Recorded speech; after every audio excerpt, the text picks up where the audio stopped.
Finally is releasing his medical report. We have EMS standing by, and we hope you stay tuned for those reports. Personal story segment tonight, the best political ads put out by Hillary Clinton and Donald Trump. As you may know, Frank Luntz shows the ads to largely unaffiliated voters to get reaction. Mr. Luntz joins us now from Washington. So this time, how many people evaluated the ads?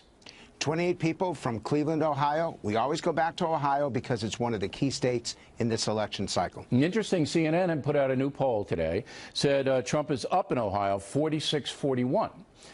When all of the other candidates are involved. So, as we discussed earlier, Trump is on the rise. But for our purposes tonight, let's look at the best ad Hillary Clinton has put out. Go. Mr. Trump's bombast is already alarming our allies and fueling the enmity of our enemies. I worry a little bit about his admiration for Vladimir Putin. Comments that we've been hearing from Mr. Trump actually create a clear and present danger. He doesn't have the temperament or judgment to control himself. I love war in a certain way. We're about to turn over the nuclear codes of the United States to an erratic individual. Priorities USA Action is responsible for the content of this advertising. All right, so that was an effective ad, but I don't understand why Republicans would think that was a good ad. Why would they think that was good? The reason why they thought it was effective because they thought it was credible. These are, for the most part, Republicans speaking ill of Donald Trump. And so they've got their own level of credibility. It's not Democrats attacking him. And second is that not only do they recognize the people, but the comments that they were making when this ad was created, which was really now a couple months ago, this ad stands out because it is exactly, almost word for word, what our focus groups say when they describe their concern with Donald Trump. All right, so the Republican leaners, they're not Republicans, I misspoke. The leaners were not offended by that ad and thought it was effective. All right, here is the best Trump ad. Roll it. In Hillary Clinton's America, the system stays rigged against Americans. Syrian refugees flood in. Illegal immigrants convicted of committing crimes get to stay, collecting Social Security benefits, skipping the line. Our border open, it's more of the same, but worse. Donald Trump's America is secure. Terrorists and dangerous criminals kept out. The border secured. Our families safe. Change that makes America safe again. Donald Trump for president. I'm Donald Trump, and I approve this message. All right, straight immigration play, still effective. But it's more than that. It's national security. And one of the things that Americans have told us in our sessions is that they're afraid. They feel the last 8 years has made America less safe, less secure.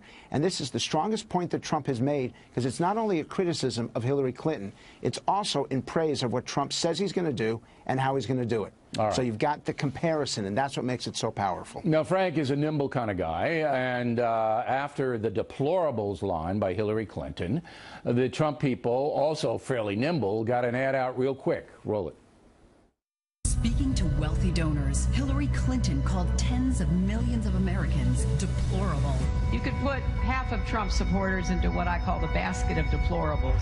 The racist, sexist, homophobic, xenophobic, Islamophobic, you name it. People like you, and you. Deplorable. You know what's deplorable? Hillary Clinton viciously demonizing hard-working people like you. I'm Donald Trump, and I approve this message. All right, so it looks like Republican leaners liked it, but Democratic leaners did not. Exactly. And the thing about Republicans is that they didn't feel themselves as being as critical, as criticized, because they're not strong Trump voters who are reacting to this. The purpose of this ad was not to appeal to the undecided and unaffiliated. It was to harden the support for Donald Trump to ensure that he gets a tremendous turnout 55 days from now. And, Bill, that was tested in Nevada, another one of the key swing states. And Nevada also shows Trump gaining and Clinton falling. What do you think, generally speaking, that's happened? In the CNN poll just released, Florida now, Trump has 47, Secretary Clinton 44. And it seems like the trend is everywhere. Trump is gaining, Hillary is losing. Monmouth says it's because 66% of Trump supporters so appalled by Hillary Clinton that they're going to support him to the end. Is that what it is? What is happening now is that Hillary Clinton, and I believe that the polling is going to move even further in Trump's direction over the next 72 hours because of what happened this weekend. They don't like her insults. They don't think she told the truth about her health. And it brings up issues of integrity that she has wanted to keep dampered down. Bill, we see this trend everywhere. It's not that Trump is becoming more popular. It's that Hillary Clinton is becoming less acceptable.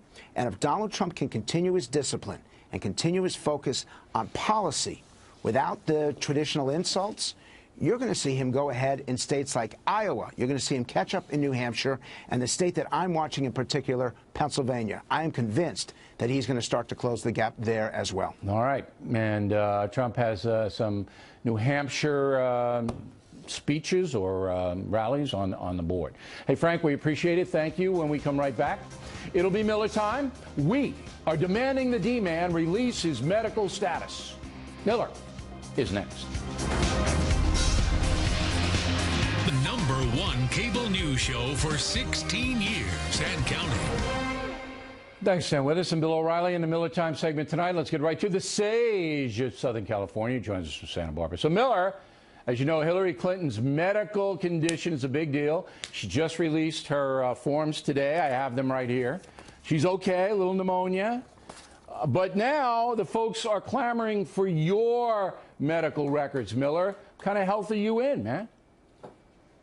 Well, Billy, as you can see, I've got the detailed record here. I have, they're calling it bovineal globus hystericus. And would you like to know what that is in layman's terms? Certainly. That's the inability to swallow other people's BS. Bovineal globus hystericus. The Latin. Now, most of the country, it would seem now, is not legally blind, but allegiantly blind. You know, I don't even think of Hillary Clinton anymore as a human being. She's like a vehicle for her minions to act on their worst impulses and assuage the guilt they feel about lying by telling themselves they're saving the world. If you had to ask me what Hillary's, I don't know, I haven't seen that chart yet that you just held up that just came out. Yeah. I would say she's suffering from a severe case of karma. And the best part of it is, whatever she has, her deductible is going to be prohibitive under the Obamacare that she jammed through.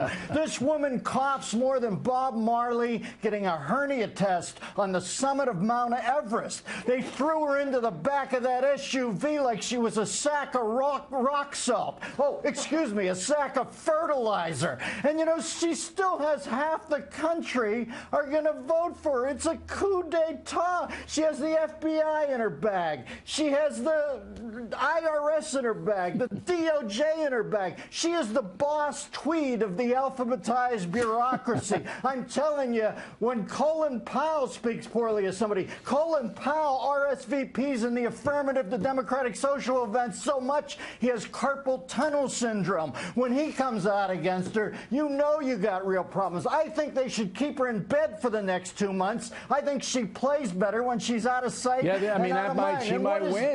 If she doesn't do anything, I mean, you never know. But she is on the decline, and now Trump is not surging, but coming up consistently in the national and some of the state polls. Why do you think that is?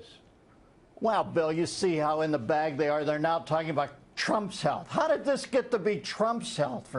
I just don't understand that. Trump looks vital to me. She's the one who looks like she's walking around blocky in that Volvo pantsuit. She doesn't look healthy to me. They're carrying her up steps, for God's sakes, and all of a sudden it's, well, neither Trump or her will come clean about their health. Look at her. She looks like Tom Petty in the gravity of the planet Jupiter. What the hell's going on over there? And what is the option? Gary Johnson? Yeah, there's a genius. He thinks Aleppo is the fourth Marx brother. You know, I don't know whether you watch the program, Miller. We pay you, but you don't have to watch it. It's optional.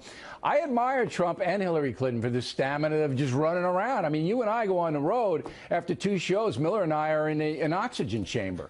I mean, and these people are all over the place. I mean, don't you admire their stamina at all? I don't admire anything whatsoever about Hillary Clinton. Nothing.